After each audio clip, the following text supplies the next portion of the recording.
ఇంకా ఆశ్చర్యకరమైన విషయం ఏమిటో తెలుసా? ఇంకా ఆశ్చర్యకరమైన విషయం ఏమిటి అని అంటే, ఈ ప్రభుత్వంలో ఇన్సిడెంట్ జరిగింది, కనీసము ఒక్కరంటే ఒక్కరు కూడా కనీసం ఇంటికి కూడా రాల.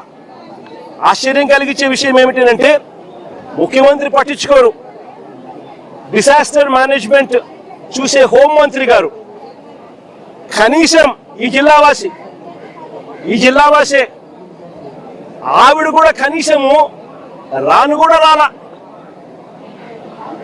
ఇదే ఉత్తరాంధ్రకు సంబంధించిన మంత్రి, ఫిషరీస్ డిపార్ట్మెంట్ మంత్రి అచ్చెన్నాయుడు, ఫిషరీస్ డిపార్ట్మెంట్ కి సంబంధించిన మంత్రి, ఇదే ఉత్తరాంధ్రకు సంబంధించిన మంత్రి, కనీసము ఆయన కనీసం ఇంటికి కూడా రాలా, కనీసం వీళ్ళ ఇంటికి కూడా రాలా. పైగా ఏమంటారు తెలుసా? వీడియో కాల్ చేశారట. వీడియో కాల్లో వీళ్ళ కుటుంబాలను వాళ్ళు పరామర్శించారు అని చెప్పి అనితమ్మ అంటుంది. హోంమంత్రి, డిసాస్టర్ మేనేజ్మెంట్ చూసే మంత్రి అనితమ్మ గారు వీడియో కాల్లో పరామర్శించినామని చెప్తారు. ఒక్కరంటే ఒకరు కనీసము బాధ్యత గల స్థానంలో ఉన్న వ్యక్తులు, ఫిషరీస్ డిపార్ట్మెంట్ మంత్రి కానీ, డిసాస్టర్ మేనేజ్మెంట్ మంత్రి కానీ, ముఖ్యమంత్రి కానీ, కనీసం ఎవరంటే ఒకరు పట్టించుకున్న పరిస్థితి లేదు.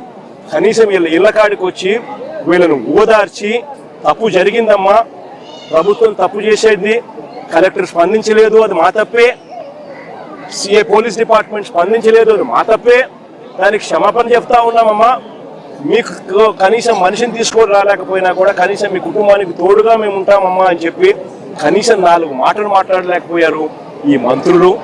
ఈ ముఖ్యమంత్రి గారు కనీసం ఆ మంత్రులను పంపించేనా కానీ కనీసం ఆ మాటలైనా చెప్పించలేకపోయాడు. ఇది ఈరోజు రాష్ట్రంలో జరుగుతా ఉన్న పరిస్థితి. నేను అడుగుతా ఉన్నా, ఒక ఘటన జరిగి నువ్వు స్పందించి ఉండింటే, రాత్రికి రాత్రి నువ్వు కానీ రియాక్ట్ అయ్యిండుంటే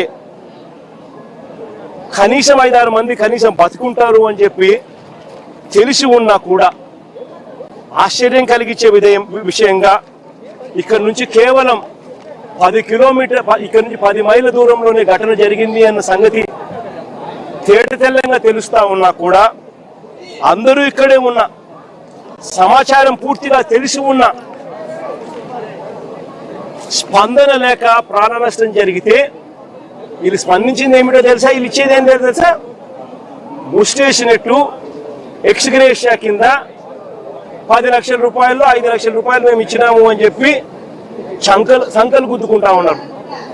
అసలు ఇదే 10 లక్షల రూపాయలు చంద్రబాబు నాయుడు గవర్నమెంట్ లో అధికారంలో ఉన్నప్పుడు ఇంతకుముందు ఎవరైనా మత్స్యకారులు చనిపోతే ఎక్స్గ్రేషియా కింద కేవలం 5 లక్షలు మాత్రమే ఇచ్చేవాళ్ళు. అట్లాంటిది వైఎస్ఆర్సీపీ అంటే మా ప్రభుత్వం వచ్చిన తర్వాత 5 లక్షలు, 10 లక్షలు మేము పెంచినాం. అంటే ఎవరు చనిపోయినా కూడా, వేటకు వెళ్ళి ఎవరు చనిపోయినా కూడా ఆ మత్స్యకారుల కుటుంబం ఆవేదనకు లోనవుతుంది. వాళ్ళ కుటుంబాన్ని చూసుకునేవాడు ఎవడు ఉండడు, ఆ కుటుంబానికి అండగా ఉండాలని చెప్పి మానవతా దృక్పథంతో ఆ రోజు మా ప్రభుత్వం అంటే వైఎస్ఆర్సీపీ ప్రభుత్వ హయాంలో 5 లక్షలు, 10 లక్షలు పెంచింది.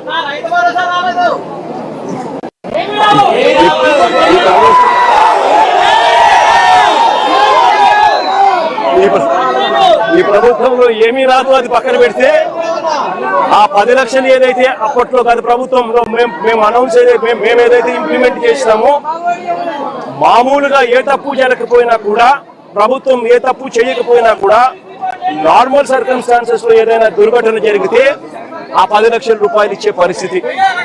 అలాంటిది ఇంత ప్రభుత్వం తప్పు జరిగినప్పుడు, ప్రభుత్వమే దీనికి బాధ్యత వహించాల్సిన పరిస్థితి ఉన్నప్పుడు